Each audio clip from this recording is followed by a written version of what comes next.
Welcome back, it's me, Lou. I'm here for another action figure unboxing and review, and today we are featuring this Disney Pirates of the Caribbean Dead Men Tell No Tales Jack Sparrow. Alright, so this is a Diamond Select toy. I purchased this recently at my local Walgreens. I believe the price was $19.99, I think. Walgreens is one of those places that carries a lot of Diamond Select toys, and I was especially happy to find this one. This Jack Sparrow figure has been on my radar for a while, and I'm glad I got him. To be honest, in the past, there's been other iterations of the figure produced by different companies. I think years and years ago, I think McFarlane Toys might have made Pirates of the Caribbean figures. A long time ago, the Disney Store had exclusive Pirates of the Caribbean figures, and those were beautiful. They're really well made. I think those are along the same lines of like a NECA or McFarlane figure. But unfortunately, I was kind of passed on buying those toys, and flash forward so many years later, I'm kind of glad that Diamond Select is giving us a new Jack Sparrow figure. So let's take a look at this. Alright, so first off, the package, it's alright. I'm not a big fan of the Diamond Select packaging. It feels like a lot of wasted space. I collect some of their other Disney stuff, and some of the other lines like Westworld. And the boxes, they feel kind of clumsy. They're just so large. There's so much empty space. I really believe that you could easily condense the size of this box to maybe like possibly 2/3 of what it is, or in extreme cases, even a third. It's just really large, and I feel all this excess packaging is unnecessary. The graphic design on the packaging is alright. Nothing too flashy. We have the logo down here. So this is Jack Sparrow from the Dead Men Tell No Tales film. I can't remember if that's the last Caribbean film. There's been so many. On the back, more of the same. Pirates of the Caribbean, Jack Sparrow, collectible action figure. Alright, this is something I appreciate. Even though there's this nice photo of the figure, which I feel is redundant just because you have, the window here, I do appreciate the fact that, they go into great depths of explaining the character and the movie a little, as opposed to having just like one sentence like other companies do for their toy lines. And this is also nice too. I always enjoy it when the company gives credit to the designers and the artists. So let's read this. So we have Jack Sparrow, collectible action figure. Johnny Depp returns to the big screen as the iconic swashbuckling anti-hero Jack Sparrow in the all-new Pirates of the Caribbean Dead Men Tell No Tales. The rip-roaring adventure finds down-on-his-luck Captain Jack, feeling the winds of ill fortune blowing strongly his way when deadly ghost sailors led by the terrifying Captain Salazar escape from the Devil's Triangle bent on killing every pirate at sea, notably Jack.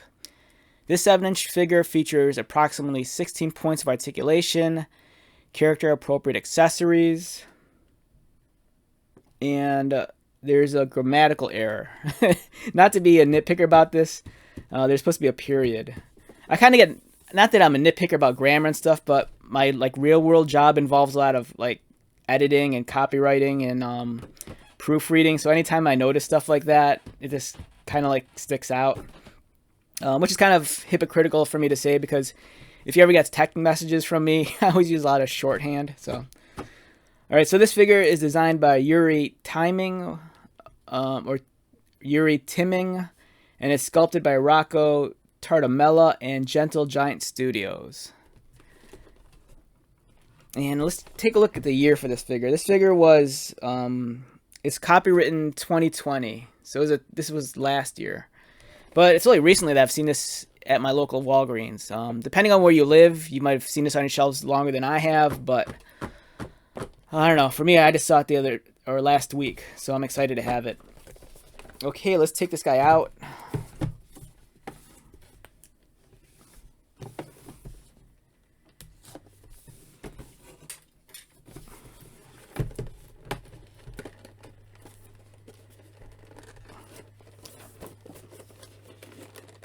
Alright, this box is being stubborn. Doesn't want to open.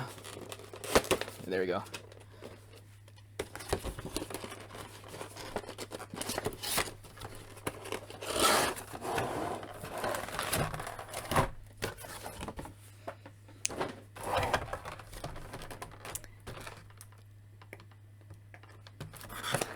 One thing I do like about the Diamond Select packaging, especially for a figure like this, is that instead of like tying down the figures to the tray with all those zip ties and like little tiny plastic things, they just give you this like second tray overlay which holds the figure in place. But it's taped in, so let me remove that.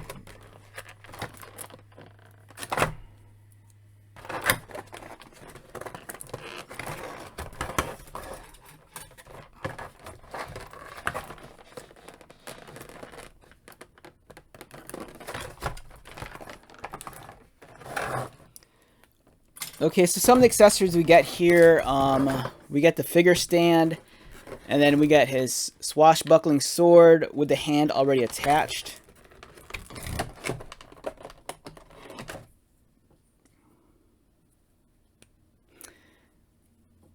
So I don't think the sword is removable. It looks like it's kind of like, might be glued in place. And for some reason, I don't know if this is the way it's supposed to look, but it almost looks bent. Because you can see here that the hilt is straight up and down, but the blade is actually on a very, like maybe like a 10-degree angle. Unless that's just the style of the sword in general. I don't know.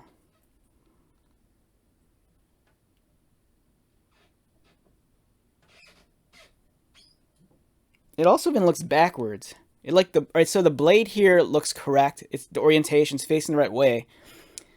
But then the guard here, it looks. I want to see. I think the guard's placed on backwards. I want to see the guard should be facing the other way, so that it's guarding your knuckles, not the back of your hand. I gotta do some research into that.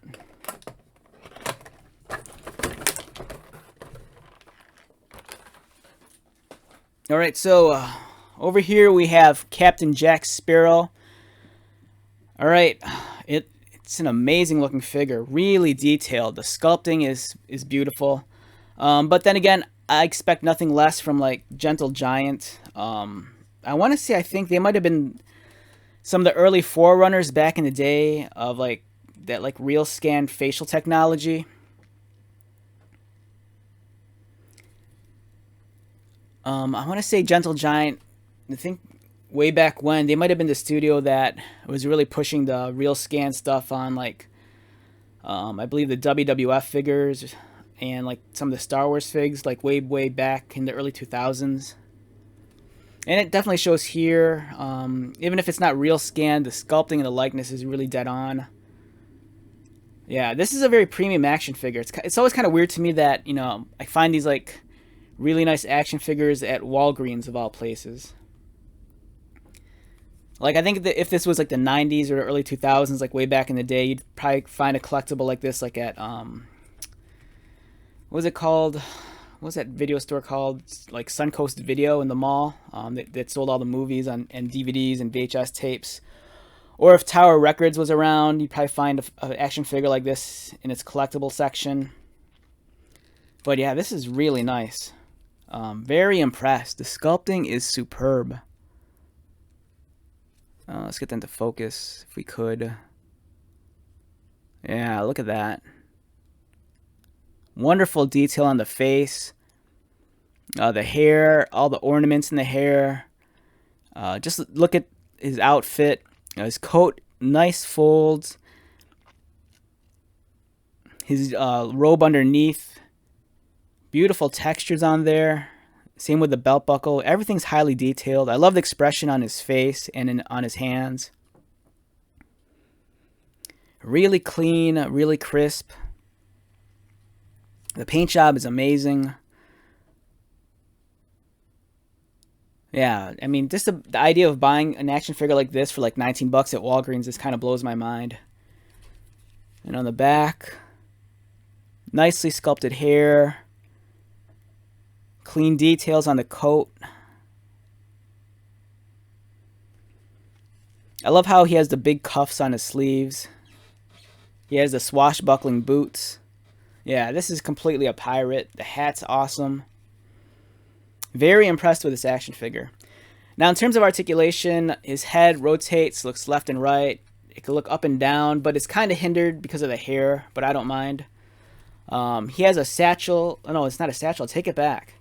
All right, so this is what's curious. All right, so he has this strap here, this harness, and I believe this is for holding his sword. Let me get his sword back.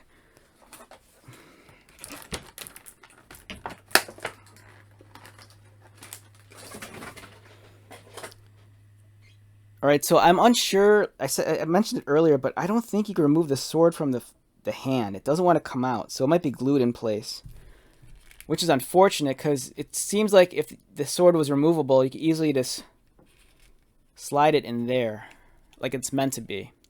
All right, so if anyone has this action figure, let me know in the comments below if your sword is removable from the hand, because mine doesn't want to come out. Mine might be glued in. Yeah, the fingers don't want to pry. The hilt doesn't want to come out of the hand. Yeah, so for me, it's kind of unfortunate. I'm not sure if that's a manufacturing error, but I would have loved to be able to remove the sword and just like keep it on his person, like in the sheath, like this. That would have been awesome. But yeah, and maybe if I don't know, maybe if I submerge this in hot water, maybe I could loosen up any glue that's holding this in place. But yeah, I would like to be able to remove the hand from this sword. It's just not coming out. It might not even be glued. It could just be that the paint kind of forms an adhesion to the hilt. Yeah, it's not coming out. Dang it. All right. His arms will rotate. I believe they go out a little. Yeah, they go out. He has elbow swivel, elbow bend. The coat's kind of this. It's a softer, denser, but pliable plastic. It looks like he has a waist. He does not have a waist swivel, but he has a mid-torso swivel right above his belt and below his chest. So he can arch back a little, arch forward. It would have been nice if they gave him like a bottle of rum or something.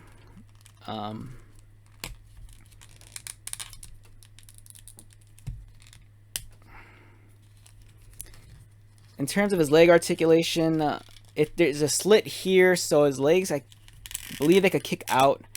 But even with this being cut, it's still very hard, so it's not going to kick out that far. He has, looks like, double jointed knees, and then he has some ankle articulation.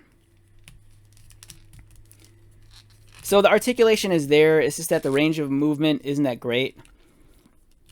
But I think honestly though, this figure doesn't need to like be like set in like crazy dynamic poses. This feels more like a display piece rather than something you'd actually play with. Much like the other Diamond Select stuff. But I mean, just look at it. It looks so lifelike. It's crazy. This is such a well done figure. Let's see how easy it is to swap out the hands. Alright, that comes out. And then this goes in.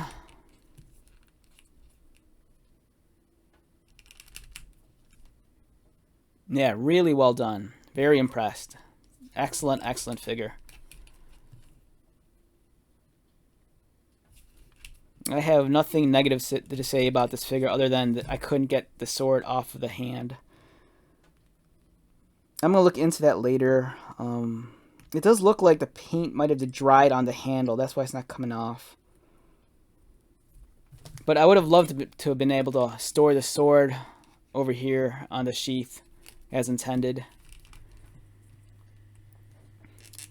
If I had, right, so let's talk numbers. If I had to like give this guy a numerical rating. Oh, it also looks like there's articulation on his hand. So here's the peg, and then it actually is on a hinge, but I believe the paint's kind of like settled into place, so it doesn't want to bend. I don't want to force it either, but the articulation is there. All right, so talking numbers, if I had to rate this guy numerically, at the highest, I want to say a 9. The lowest, an 8.5. Partially because, you know, I couldn't get the sword out of the hand, and also that even though there is a lot of articulation, this is that the range of movement isn't as great as I can imagine some people would want it to be. But as a display piece, this guy is flawless. You know, if you're just going to stand this guy on your desk or on your shelf and not care too much about what pose he's in, this is a really, really beautiful piece. And if you're one of those like customizers or modelers, I think a piece like this deserves like some sort of like diorama to be displayed on besides that action figure stand. Like if you could cobble together like a decorative base, or maybe like a small you know, little something that looks like maybe he's standing on the deck of the ship, you know, that'd be amazing. Really, really impressed with this figure. Alright, so since we're on the subject of Jack Sparrow, let's take a look at another recent Jack Sparrow that we got. And we have the Disney Mirrorverse Jack Sparrow. Alright, so I reviewed this video a couple weeks ago. This is from Disney's new Mirrorverse line, which is based off of a mobile video game. I believe it's an RPG. Alright, I'm just going to leave this guy in the package for now. It's kind of too much work to take him out. So this is a 7-inch figure, also slightly larger. Let me get my ruler out. Alright, so Diamond Select advertised this as a 7-inch figure. For some reason it feels a little short to me, but yeah, he comes in a hair under 7 inches, and that's with the hat. So this figure almost feels like it should be a 6-inch scale figure, but it's just taller because of the hat. This one's a lot taller. This figure here feels like a 7-inch figure, but with the hat, it's almost at 8 inches. Yeah, so we have two very different Jack Sparrows. We have the much more video game, cartoony looking one, also a great figure. And then we have the more realistic one based off of the likeness of Johnny Depp. Yeah, so if you're a Caribbean fan, or if you're just a fan of Johnny Depp or Jack Sparrow, I think both these figures are worth the purchase. This one especially. This is a beautiful figure. And I just like the idea of having this one just because it's a stylized version of the character. You know, it's very cartoony, very video game-like. And the sculpting and the detail is at that McFarlane level, so. Alright, so let's wrap this video up. Excellent toy. If you run into this, even if you don't dabble in, you know, Pirates of the Caribbean, I think this is a nice figure to have in your collection, just because of the craftsmanship. It feels more like a piece of art to me than a figure. Alright, so wrapping this video up, once again, my name is Lou. If you are new to my channel, welcome. If you are a returning viewer or subscriber, thank you so much for your continued likes, comments, and support. I greatly appreciate it. So until the next video, be safe, take care of yourself, and most of all, be happy. So I'll see you again soon. Talk to you later.